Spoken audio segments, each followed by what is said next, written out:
A Multo Espírito Santo completa 45 anos e comemora a data com uma série de palestras para você. O objetivo dessa série de palestras é entender o funcionamento das cadeias produtivas e auxiliar no desenvolvimento dos profissionais capixabas. O tema da palestra desta noite é como produzir água, chuva versus solo. Existem poucos temas tão importantes como esse para a sociedade como um todo e para os produtores rurais. O nosso palestrante desta noite é João Luiz Lani, ele que é engenheiro agrônomo capixaba de Santa Teresa e professor da Universidade Federal de Viçosa. Antes de darmos início à palestra, eu vou ler o currículo do professor. João Luiz Lani é coordenador do NEPUT, Núcleo de Estudos de Planejamento e Uso da Terra, do Departamento de Solos da Universidade Federal de Viçosa. Lani coordenou o Atlas de Ecossistemas do Estado do Espírito Santo. O professor Lani é doutor em Solos e Meio Ambiente pela Universidade Federal de Viçosa e pela Florida University e pós-doutor em Organic Farm pela Wageningen University, Holanda.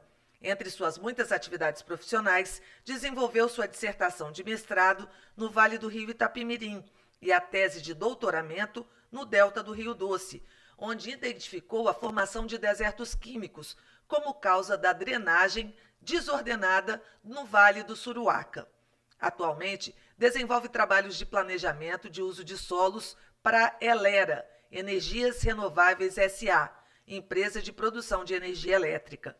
Treina o staff da República do Suriname para elaborar um planejamento do uso da terra.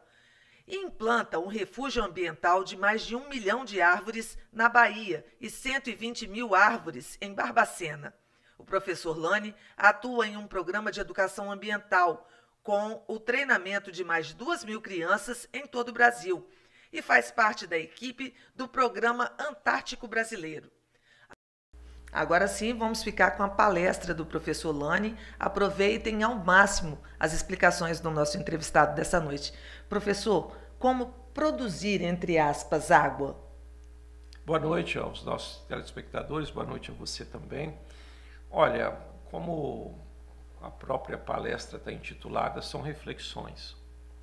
E nós, de forma nenhuma, queremos traduzir aqui, produzir água juntando hidrogênio com oxigênio.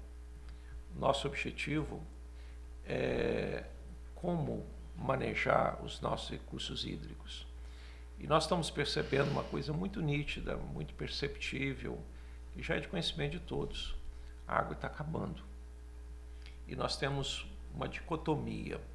Nós temos um período seco, em que nós não temos água, e depois enchentes catastróficas que trazem grandes prejuízos. E nós estamos até mudando aquilo que era o nosso objetivo. Antes nós falávamos de seca, hoje nós estamos falando de enchentes. Nós temos no Brasil o Departamento Nacional de Obras contra a Seca. Nós vamos ter que criar agora o Departamento Nacional de Obra contra as Enchentes. Por que isso? Impermeabilizando os nossos ambientes, dando uma vazão à água que não existia antes. Então, rapidamente, a nossa água está chegando aos corpos hídricos, aos rios, aos córregos, e ocasiona todo esse desastre. E, por outro lado, nós estamos vendo que no período seco, nossa água está acabando. Eu passei sábado no Rio Itapemirim, você vê não somente a pouca água, como a qualidade da água. Aonde você observa, onde você vai, se você olha um córrego, o córrego hoje é uma latrina. Né? É um depósito de material plástico, de esgoto, e nós temos que reverter isso. Por quê? Porque a água é o nosso sangue. A água para a natureza é como se fosse o nosso sangue. O sangue circula em toda a nosso corpo, é ele que faz toda essa interação. E a água é a mesma coisa. Nós vamos ver aqui, por exemplo, no ciclo hidrológico. Nós vamos ver solo, vamos ver rio, vamos ver nas nuvens. A água é maravilhosa. E se nós não cuidarmos dela, né, daqui a pouco como é que nós teremos vida? Isso que é importante para nós. E está mostrando uma coisa extremamente visível, palpável. O nosso modelo de uso dos recursos naturais está fadado ao insucesso. Nós estamos caminhando para o caos. Nós, como engenheiros, e aqui é importante que a Mútua traz essa palestra, essa reflexão, para que nós possamos juntos unir as nossas inteligências, as nossas mentes, as nossas opiniões, debater. E eu costumo dizer que nós devemos ter liberdade de pensamento, mas união das mãos. E nós, construtores das diferentes áreas da engenharia, nós temos que refletir agora como nos adaptar a um novo ambiente, ao ambiente da sustentabilidade ambiental. Se nós não buscarmos isso, nós estamos já fora do mercado, porque nós vamos estar agindo de uma forma contrária à natureza. E aquilo que foi dito, a natureza vai nos dar o troco, vai faltar, e daí? Não é simplesmente da noite para o dia que nós vamos recuperar os nossos recursos naturais. Então observam bem que aqui, olha que coisa interessante, o que é essa visão holística, essa visão ampla. Se você observa os programas do governo, o que nós temos? Recuperação de nascentes. Nós vamos lá, olha esse slide, essa imagem é muito didática. Você observa aqui que eles cercaram a nascente, colocaram bananeira, mas esqueceram de uma coisa muito simples, caixa d'água. O que adianta eu ter uma nascente, uma torneira, se eu não tenho caixa d'água? O que é a caixa d'água? Quem produz a água, quem reserva a água é a caixa, e não a torneira. Então eu costumo dizer que às vezes nós estamos aí à busca de uma torneira de ouro maciço, mas nos falta o líquido. Então essa imagem mostra isso.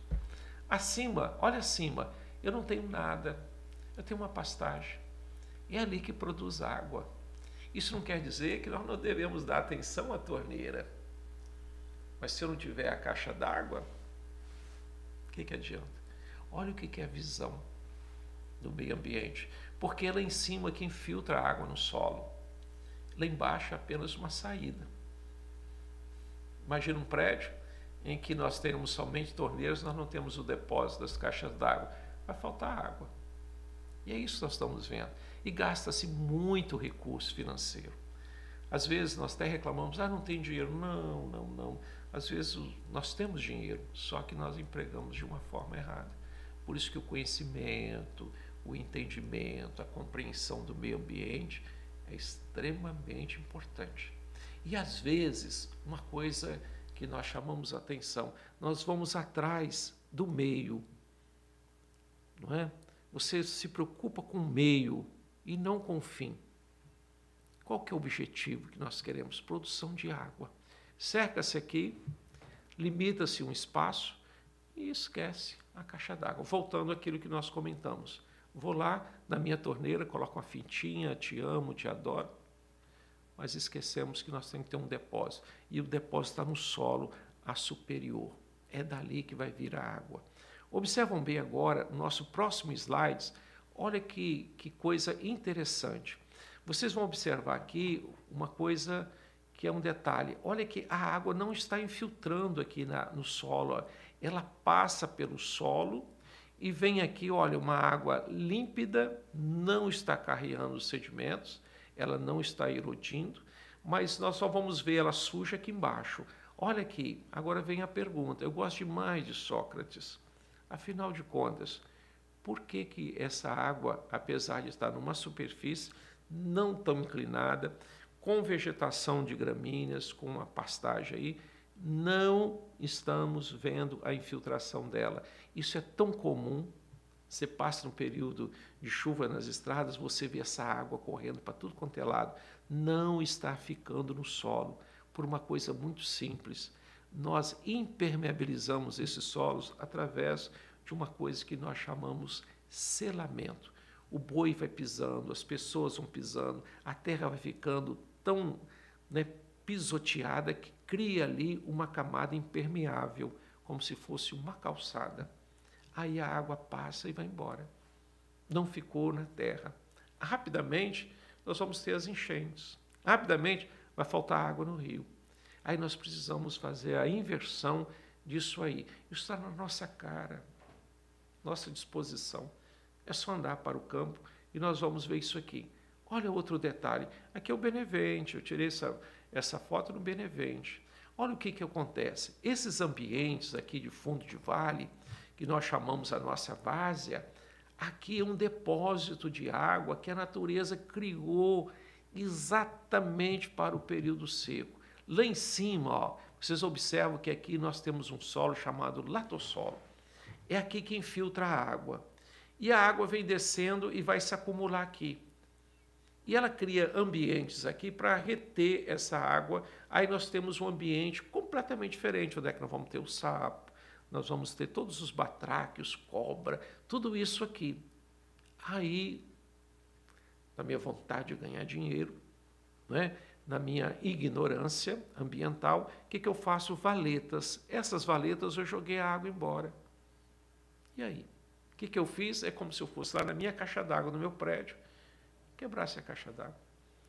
Então, a natureza está mostrando que ela reserva a água para o período seco.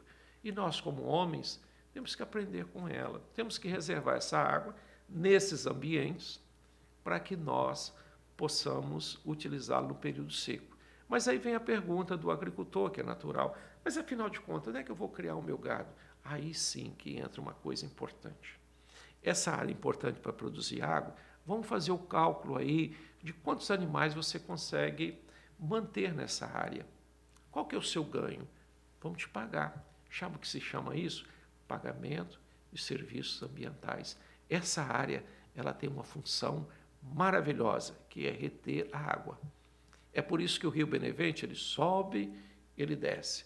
Porque se nós tivermos o entendimento da bacia hidrográfica, nós vamos ver que nós vamos ter várias ações que nós podemos fazer e manter esse rio com a quantidade maior de água, principalmente no período seco. E no período das chuvas, nós não vamos ter aquelas enchentes extraordinárias que trazem tanto prejuízo, mortes de pessoas queridas e assim por diante. Então, esses são dois exemplos. Vejam bem agora que é a nossa visão. Qual que é a nossa visão?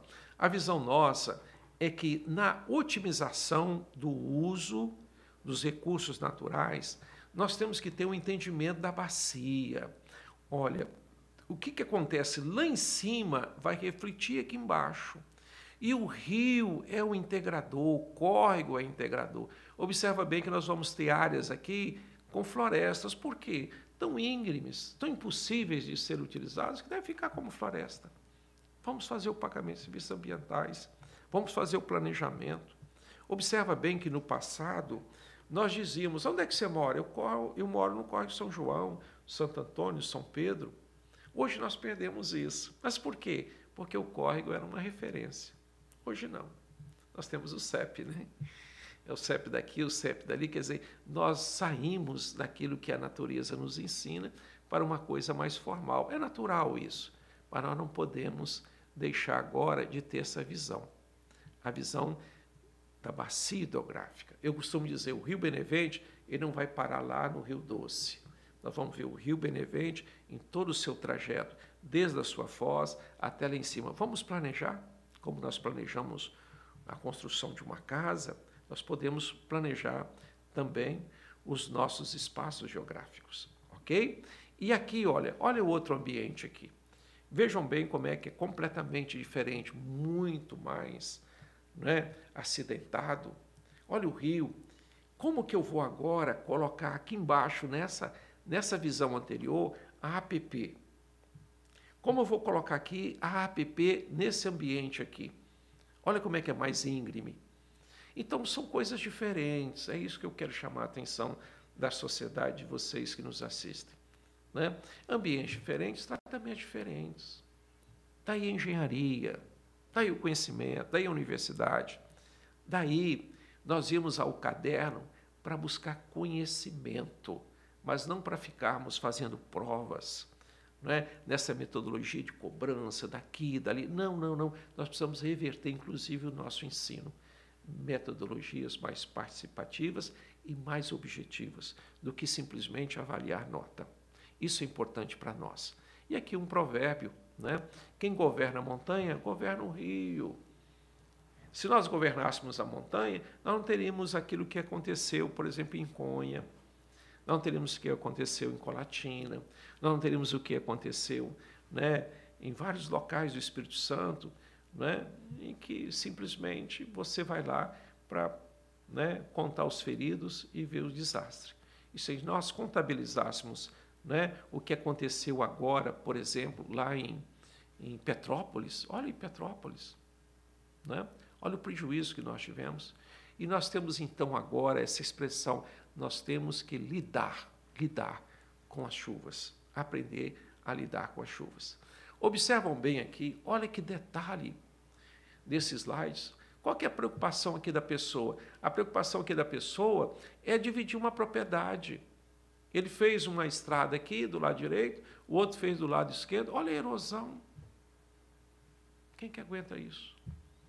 No ambiente lá no alto de morro, ok? Uma estrada mal feita, que canaliza a energia da água, vai erodir lá no alto do morro, daqui a pouco nós estamos lá embaixo todo assoreado.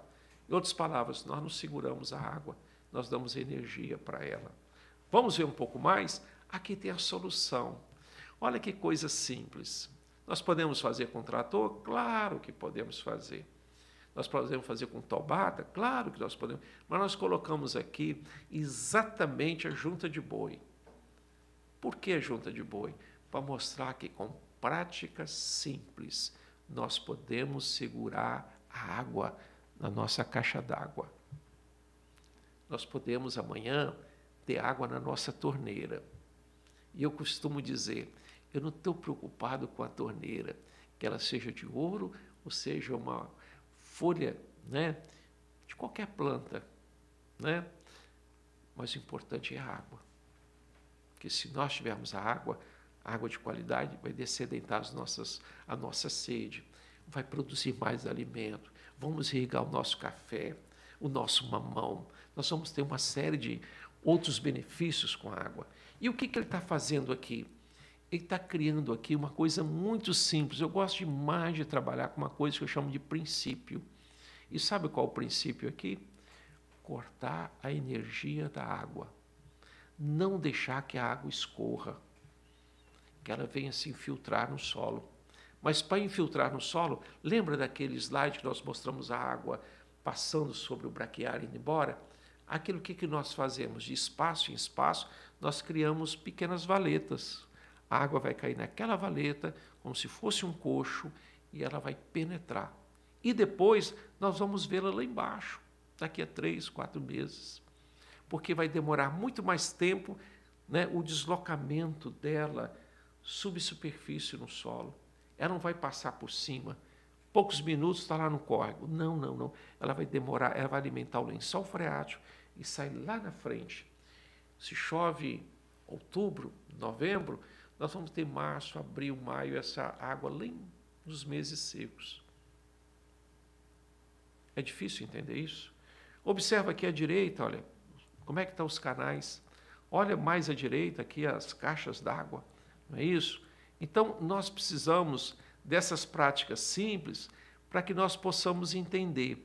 Então, olha, otimizar, pegarmos essa água do lado de cá, que está escorrendo, do outro lado que foi toda embora, e passar a nós penetrarmos, infiltrarmos essa água no solo.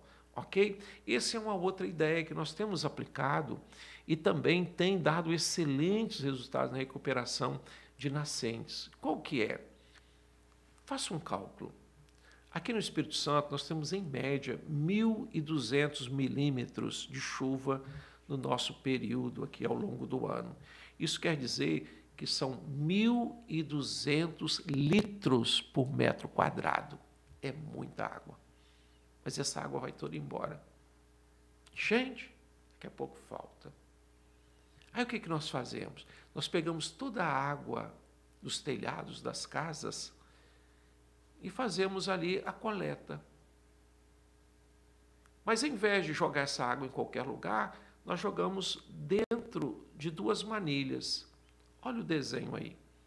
No canto da casa, você joga dentro de 2 manilhas. Lá embaixo eu coloco brita. Aí o que vai acontecer com essa água? Essa água vai infiltrar no solo e vai alimentar o lençol freático. Você pode me perguntar, mas por que a manilha? Porque se eu jogar no solo na superfície, vai trazer umidade para casa. Vai umedecer a parede da casa. Mas quando eu jogo ali, essa água vai ficar lá a 2 metros de profundidade.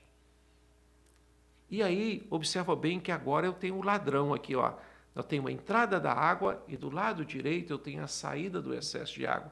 Supostamente, imagine que nós temos uma tromba d'água, muita chuva. Se esse sistema aqui não conseguir infiltrar água, aí sim que eu jogo a minha água para a drenagem. Mas o que nós fazemos hoje? Jogamos a água fora.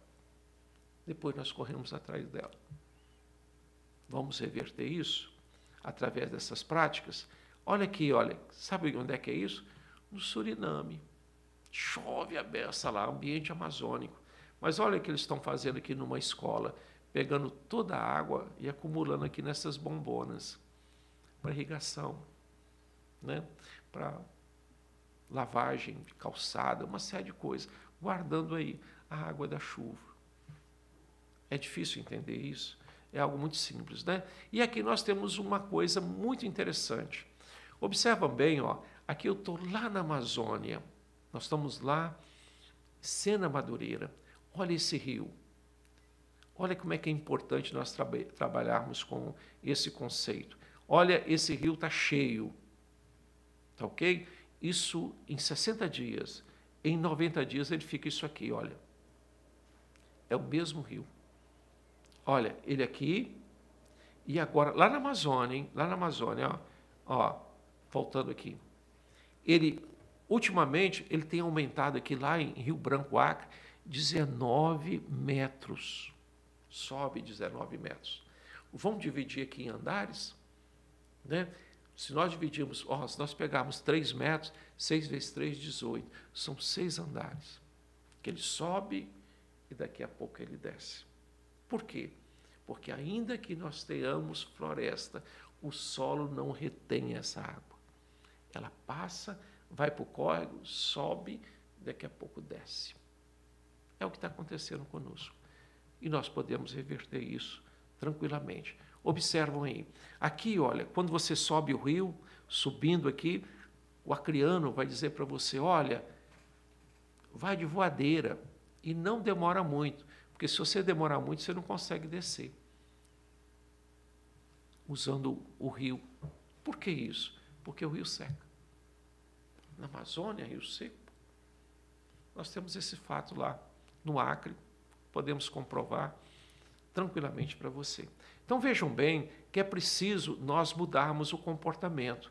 Então aqui estão os diferentes métodos. Olha, a quebra, né, desse selamento aqui com o arado de aiveca. Aqui, o que eu estou fazendo lá direito? Fazendo os coxos. A água daqui, ela vai cair nesse coxo aqui e vai infiltrar.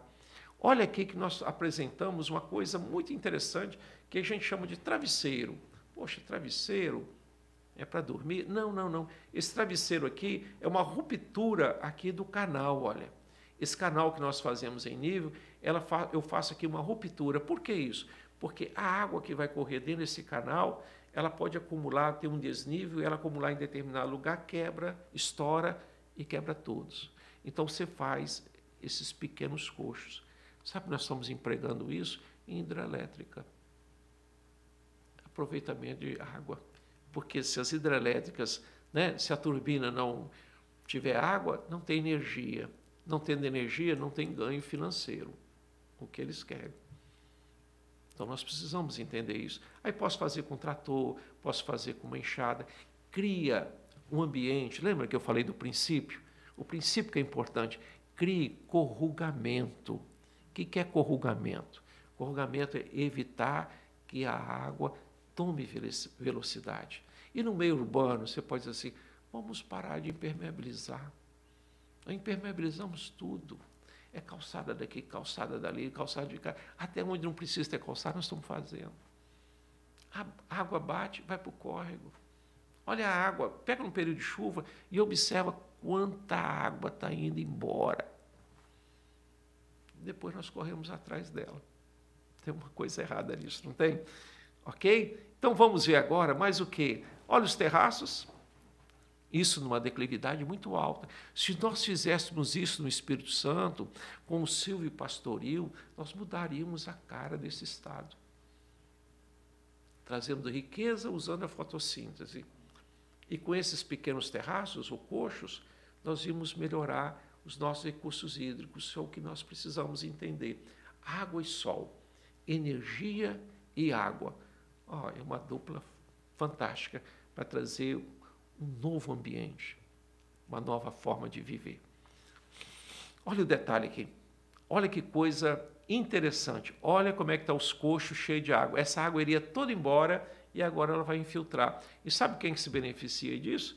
A própria pastagem, porque ela fica mais úmida, com o sol cresce mais. É difícil entender isso. É algo caro? Não. É tão simples. Isso se faz com um nível de pedreiro. Você pega um nível de pedreiro 10 metros, bota uma régua aqui, outra régua ali, bota água e você faz todo esse trabalho. É muito simples, não tem mistério nenhum. Então, olha, eu gosto demais de apresentar esse slide. Olha a riqueza que ficou aí nas nossas terras. Perfeito? Vamos lá agora. Mais um detalhe, né? Em ambientes nós precisamos, às vezes, degradados, fazer coisas maiores, né? As caixas de infiltração. Ok? E aqui nós temos um detalhe maravilhoso que eu gostaria de mostrar. Esse é o nosso mogno, né? O mogno africano. Olha que planta maravilhosa. Apenas usando uma coisa muito simples. Sol, fotossíntese, um pouco de fertilizante. Nós poderíamos estar cultivando isso no Espírito Santo. Por quê? Porque aqui é a Mata Atlântica. A aptidão daqui é o quê? É a mata. É a Mata Atlântica. Aqui a aptidão nossa é para a árvore. Nós fomos para o outro lado.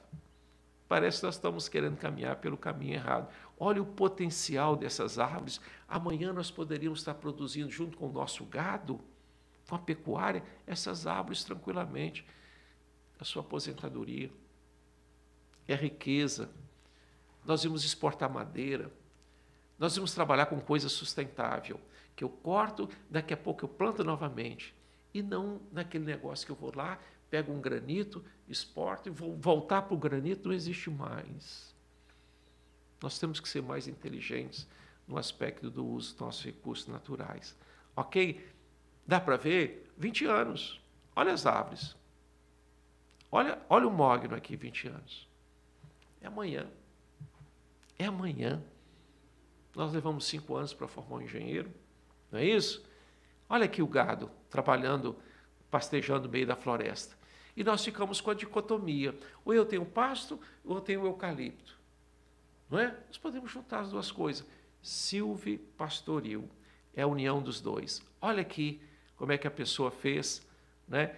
Trabalhou o eucalipto em pedaços. Nós podemos fazer isso aleatoriamente, ok? Olha o detalhe aqui, olha como é que esse lado direito está todo degradado. Eu sei que existe toda uma cultura contra o eucalipto, mas olha aqui, para ser sincero, eu não estou defendendo ninguém, mas olha se não é melhor você ter eucalipto do que ter essa pastagem degradada. Isso é madeira, ok? Olha o que ocorreu ali, morro abaixo, erosão, assoreamento, água, destruição. E mais uma vez, por favor, o saber se aprende com os mestres, mas a sabedoria só com o corriqueiro da vida. Nós precisamos fazer uma coisa muito importante, entender a natureza. E ao entendê-la e procurar dar ênfase àquilo que é renovável. Fotossíntese é renovável, energia solar é renovável, água é importante nós termos, né, a mesma nos nossos solos, e assim nós vamos ter os nossos córregos, vamos ter os nossos rios, vamos ter na nossa casa. Vamos mudar os nossos paradigmas, vamos buscar sabedoria e, com certeza, buscar o conhecimento para que tudo se integre numa visão melhor do uso dos recursos naturais. Muito obrigado.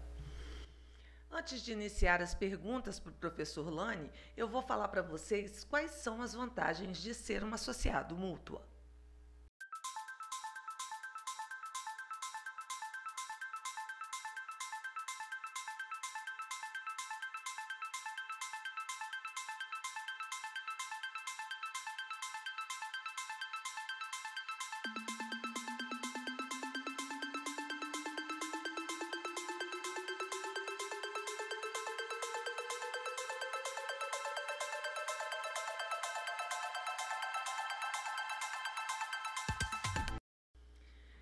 Professor, a gente fala em ecologia, a gente fala em sustentabilidade, as coisas parecem simples, o senhor mostrou aí soluções baratas que são fáceis de serem colocadas em prática. E por que que na realidade não é isso que acontece?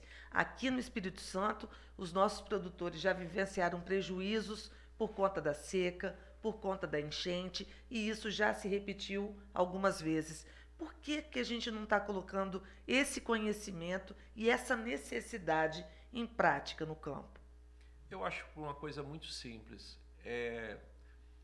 Nós demos muito valor ao conhecimento pragmático. E temos uma tradição que o conhecimento prático, ele é desprezível. Nós não damos muito valor ao conhecimento prático. Prova disso que nós damos muito valor ao diploma. E aí nós precisamos fazer essa inversão. E uma das inversões que nós temos é que, na verdade, nós precisamos aprender com a natureza. A natureza é a mestra. E parece que nós perdemos a sensibilidade. Eu costumo, me perdoe dizer aqui, mas eu costumo trazer Jesus Cristo para essa questão da sensibilidade. Mas por que Jesus Cristo? Porque Jesus curou 10 leprosos. Por que 10? 10 é a nota máxima. 10 é a nota máxima. E por que ele curou 10 leprosos da hanseníase? Porque sabe o que acontece com a hanseníase? Ela nos insensibiliza. Então, o grande milagre que Jesus queria fazer na sociedade, em outras palavras, o grande 10 dele, seria nos tornar sensíveis. E você vai ver que em todas as áreas o homem está se tornando meio bruto, meio insensível. Você não justifica, por exemplo, uma guerra atual. Pessoas passando fome, usando homens, né, para seus benefícios, vidas que morrem. É uma falta de sensibilidade muito grande. E nós perdemos essa sensibilidade em relação à natureza. Mas os agricultores, produtores de alimentos, eles sabem da importância da água para a sua subsistência e para aquela lavoura. Mas eles têm as mesmas obrigações de quem está degradando, de quem não existe um incentivo para que esses produtores de água, eles mantenham essas nascentes, né? Falta uma política que seja mais justa nesse sentido? Sim, com certeza. Agora que nós estamos despertando. Pagamento de serviços ambientais começou agora. E nós não temos nem a coisa na prática, nós temos na teoria. Você perguntar a qualquer agricultor, você está recebendo algum valor? São poucos que estão recebendo. Nós vemos exemplos assim no Brasil. É aquela questão até mencionada, né? Nós jogamos água límpida, maravilhosa, nas caixas d'água da sociedade urbana. E o que recebemos de volta? É uma triste realidade, né? Bom, então fica aí a nossa reflexão de hoje, que o conhecimento ele precisa cada vez mais estar próximo às pessoas que lidam com essa realidade todo dia. Talvez as escolas agrícolas possam ter uma abordagem ainda melhor e mais eficaz do que a academia propriamente dita, e que os nossos engenheiros venham completar esse ensinamento para mudar essa realidade, né, professor? Sim, é preciso enxergar as coisas, né?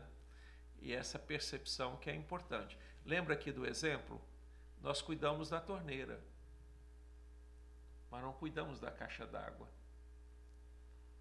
A água, ela vem de cima, a água não sobe morro. Mas você vai lá embaixo e cuida da torneira, isola a torneira, não deixa o gado ir, você cerca, você gasta um dinheiro muito grande, mas esquece que a água vem lá de cima. Se ela não infiltrar lá em cima, não adianta você ter uma torneira de ouro aqui embaixo. E olha a quantidade de recursos que nós gastamos nisso.